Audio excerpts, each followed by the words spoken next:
কোনো নোটিশ আসেনি, কোনো নোটিশ আসেনি আমাদের কাছে, না তাও নোটিশ আসেনি। আমরা এতগুলো লোক থাকি, কেউ নোটিশ দেয়নি। হ্যাঁ হ্যাঁ, না কোনো নোটিশ পাইনি। কালকেও বলেছি, আজও বলছি, আজ সেই দিন থেকেই বলছি, 22 তারিখ থেকেই বলছি, আমাদের কোনো নোটিশ দেয়নি।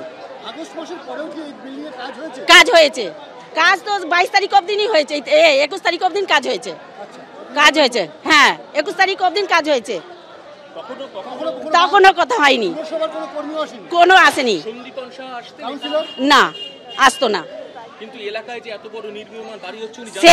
সেইটাই তো আমরা বলতে চাই যে এত বড় বাড়ি হচ্ছে কেন, তারা কোথায় ছিল, তারা কোথায় ছিল?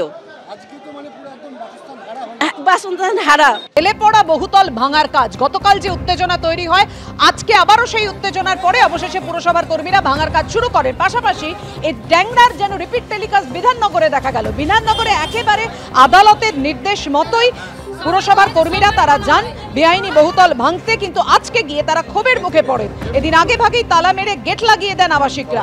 শেষ পর্যন্ত বহুতলের নিচতলায় দোকানের জন্য নির্মিত অংশে ভাঙাভাঙি শুরু করে দেন পুরকর্মীরা।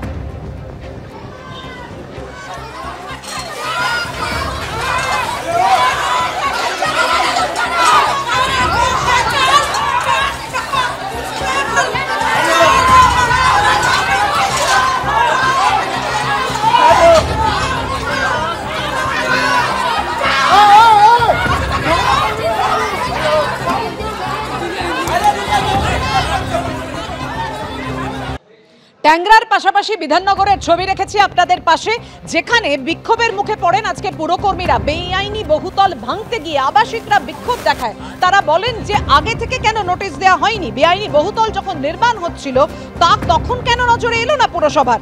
তখনই তা ভাঙা হলো না কেন? এখন তাদের জন্য বিকল্প ব্যবস্থা কোথায়? এই নিয়ে প্রশ্ন তুলেছেন বিধাননগরের ওই বহুতলের আবাসিকরা।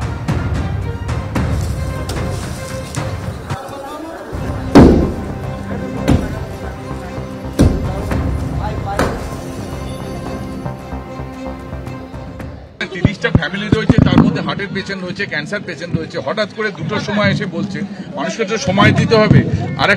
আরেকটা কথা, জবে থেকে যে যার সঙ্গে এদের দুজনের গন্ডগোল রয়েছে, মানে একজনের থেকে যে জমির ব্যাপার নিয়ে, সেটা তো আমরা জানতাম না। আমরা 22 সালে জমি কিনেছি, তারপরে কেস হয়েছে। সময় তো মানুষকে দিতে হবে।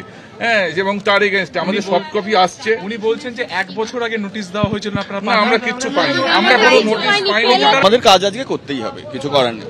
হবে, হ্যাঁ, একদিনে হয়তো ডেমোলিশন কমপ্লিট হবে না, আস্তে আস্তে হবে। হায়ার অথরিটি ঠিক করবেন কিভাবে সরাবেন না করাবেন।